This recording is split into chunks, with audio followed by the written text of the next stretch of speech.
Hello, welcome to another wonderful and exciting episode of Speak Your Truth with Effie Collabs. As a person of destiny, not every offer is acceptable. I love what the servants of David did, in the book of 2 Samuel chapter 18, verse 9 to 11, when the chief servant told him, said, if you had killed Absalom, David's son, I would have given you so amount of money. Now the instruction was, catch Absalom, but don't kill him. Now, why would you want to now offer money to someone to go against the king's instruction? Now, I'm sure if that man had done what Joab wanted him to do, I'm sure it would have gone down in history as one of the servants who disobeyed the king. I'm not sure that the King David would have taken it lightly with him. It is not every offer that you take. And look at what he said. He said, for no matter the amount of money you give me, I will not go against what the king said. He said we should not lay our hands on the son, but we should bring our son, his son, to him. You must know when to say yes and when to say no. Absalom was killed by this same Joab, but I'm glad that it wasn't that other servant that killed him. Maybe his name wouldn't have even appeared in that scripture, but it was a lesson that you must take a stand. You must have a stand. You must stand for dignity, integrity, transparency as a person of destiny. He knew what he knew who he was. He knew his place. He knew that he was accountable for whatever he did. And I'm glad that despite the fact that Joab was his superior, he was able to say no.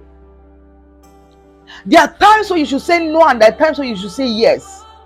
But you must have a stand as a child of God, as a person of purpose and destiny. You must have a stand. Else, the devil will throw you back and forth, making caricature of your destiny. Who knows what would have happened? Who knows what David would have done to the person who killed Absalom? He said, bring my child, bring my son in one piece. But here is this person feeling like killing Absalom was the victory. But the lesson in this passage says that you should always know how to take your stand. No matter who you have faced it or the circumstances you have faced with. Don't allow your destiny go or be buyable. Don't allow your destiny to be bought by just anybody.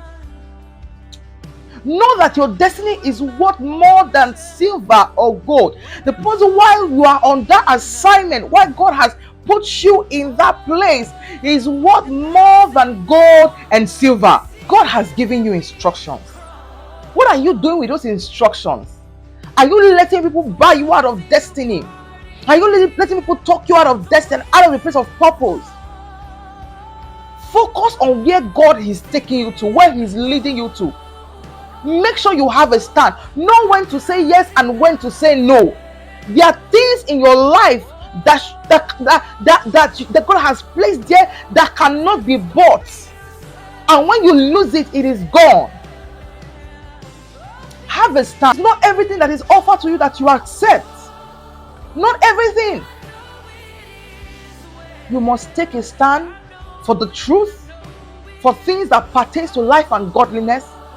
Submit to the will of God and don't let anybody push you here and there. The first person you are accountable to as a believer, as a child of God, as God's own, is God, your creator, your maker. If you place people here on earth, you will be accountable for the things that God told you not to do that you did before God. So know that your destiny is greater than being bought by anybody, by anything, or being swayed. That is why you must know God for yourself. You must know the path of what that God has called you to. You must understand that you have a great destiny and God has deposited in you something very awesome and great. And you must not allow the devil play you out of it. God bless you. See you next time.